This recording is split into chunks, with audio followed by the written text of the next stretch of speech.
Hello मेरे प्यारे बच्चों आज से हम लोग क्लास 10th भौतिक विज्ञान स्टार्ट करने वाले हैं।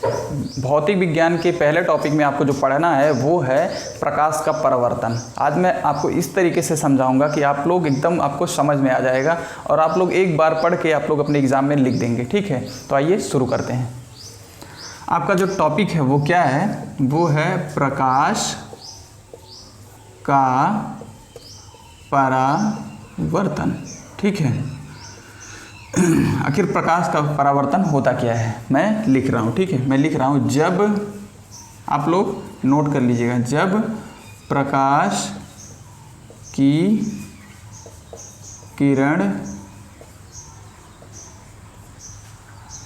किसी तल से टकराकर परावर्तित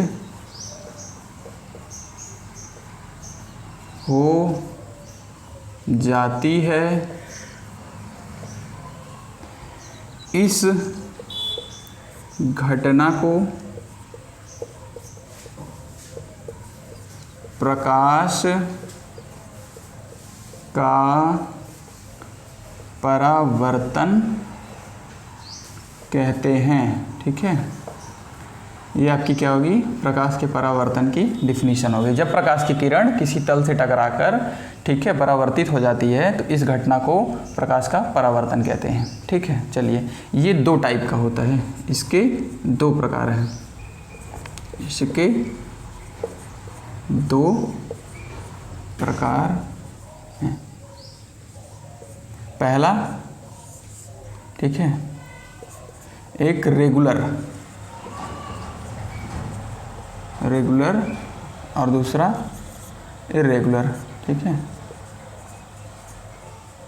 इरेगुलर। ठीक है, रेगुलर और इरेगुलर क्या होता है? ठीक है, इसको मैं समझाता हूँ। ठीक है, जब प्रकाश की किरण किसी चिकने तल पर पड़ती है, यहाँ क्या होता है इस कंडीशन में? प्रकाश की किरण क्या है?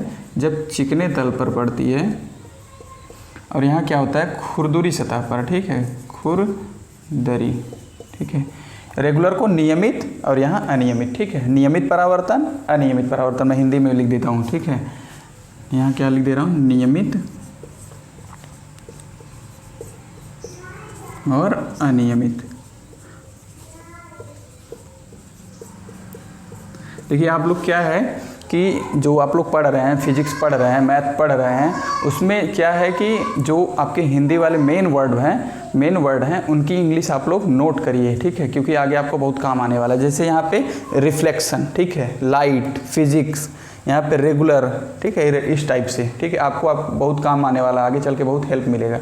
ठीक है, अगर आपका जो है लाइट जो है किसी चिकने तल पर फोकस कर रहे हो तो वो क्या होगा? नियमित परावर्तन होगा। दूसरा क्या होगा? अनियमित, जो खुरदुरी सतह पे। ठीक है, अब मैं क्या होता है, अब इसका रूल पढ़ाने वाला हूँ। प्रकाश के परावर्तन के दो नियम होते हैं। ठीक है, परावर्तन के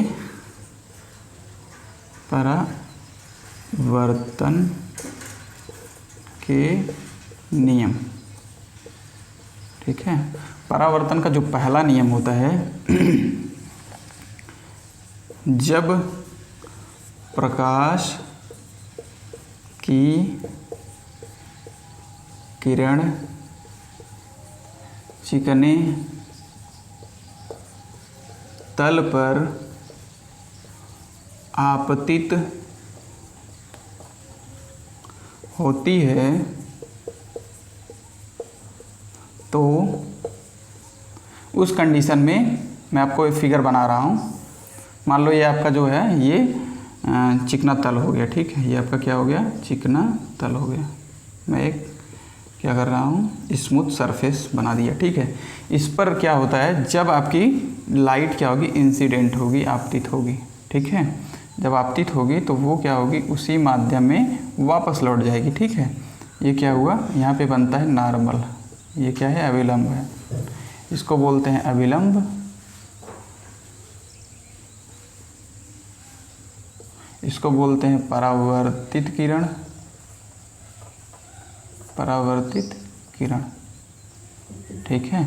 ये वाला क्या होता है, आपतित किरण, ये वाला क्या होता है, आपतित किरण, ठीक है। इसको बहुत ध्यान से समझिएगा, आपको एक बार में याद हो जाएगा और कभी कन्फ्यूजन भी नहीं होगा, चीज़ें एकदम अच्छे से समझ में आ जाएंगी। जब क्या हुआ हमारा, हमने क्या किया, कोई लाइट चिकने तल पे क्या किया, मैंने इंसिडेंट किया, फोकस किया, तो क्या हुआ कि हमारा जो चिकना तल था उससे हमारी लाइट रिफ्लेक्ट हो गई उसी माध्यम में, ठीक है। परावर्तन में यही होता है, परावर्तित हो जाती है वापस उसी माध्यम में, ठीक है। यहाँ भी लिख दे रहा हूँ मैं, वापस, ये इस लाइन को ऐड कर लेना, वापस उसी माध्यम में लौट जाती है, ठीक है। वापस उसी माध्यम में क्या होती है, लौट जाती है।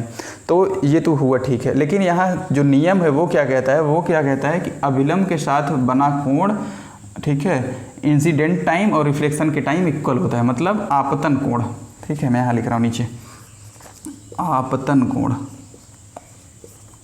आपतन कोण जो होता है वो किसके बराबर होता है, परावर्तन के, ठीक है। मीन्स इसको आई से नोट करते हैं, angle i is equal to angle r, ठीक है। इस चीज़ को हमेशा ध्यान में रखना। और यहाँ पे बच्चे गलती कहाँ करते हैं, इस चीज़ को नोट करना। बच्चे क्या करते हैं, इस वाले एंगल को दिखा देते हैं कि ये वाला एंगल इसके बराबर होगा, लेकिन वो क्या करते हैं, वो समझते नहीं है कि हमारा रूल जो क्या कह रहा है। वो कभी जो हमारे जब प्रश्न पूछेगा हमसे, वो चालाकी करता है क्वेश्चन वाला, वो इस एंगल को दे देगा, इस एंगल को दे देगा आधार के साथ बना हुआ एंगल, और पूछ लेगा इसको, तो आप लोग वहाँ गलती कर जाएंगे, ठीक है। अब ये जो हमारा रूल क्या कहता है, अभिलंब के साथ बना हुआ कोण जो आपतित किरण का होगा, मतलब आपतन कोण बराबर परावर्तन कोण, ठीक है। मैं ऊपर का मिटा रहा हूं।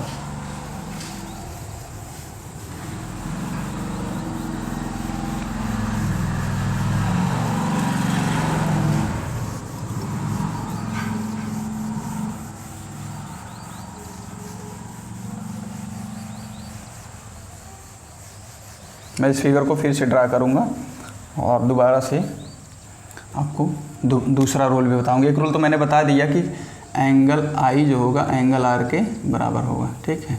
Angle of incidence is equal to angle of reflection, ठीक है। हमारा दूसरा रूल क्या है, दूसरा रूल है कि आपतित किरण, क्या, आपतित किरण, ठीक है, परावर्तित किरण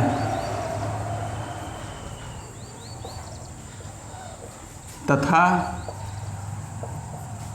अभिलंब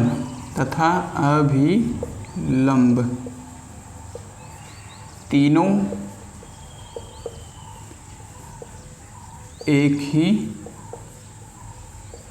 तल में होते हैं, एक ही तल में होते हैं, ठीक है।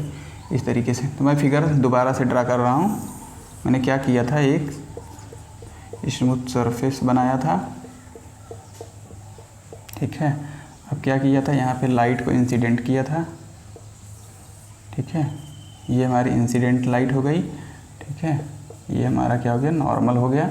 ये हमारा जो होगा एंगल आई होगा, ये हमारा जो होगा एंगल आर होगा, ठीक है। आपसे क्वेश्चन पूछ लेगा, कभी कभी बोल देगा कि साइन आई जो है, सॉरी एंगल आई आपका जो है, एंगल ऑफ इंसिडेंट जो है वो 30 डिग्री है, तो एंगल ऑफ रिफ्लेक्शन कितना होगा आपसे पूछ लेगा। तो आप क्या बोलेंगे कि हमारा angle i equal to angle r होता है, इसलिए क्या होगा, हमारा सेम होगा, वो भी 30 होगा, ठीक है।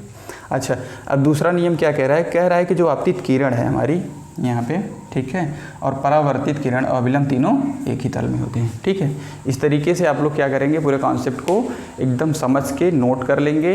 आपके एग्ज़ाम में ये ज़रूर आने वाला है, ठीक है। और आगे भी आपको जब आप क्लास 10 पास करके क्लास 12th में जाएंगे, वहाँ भी दोबारा से आपको पढ़ने के लिए मिलेगा, ठीक है।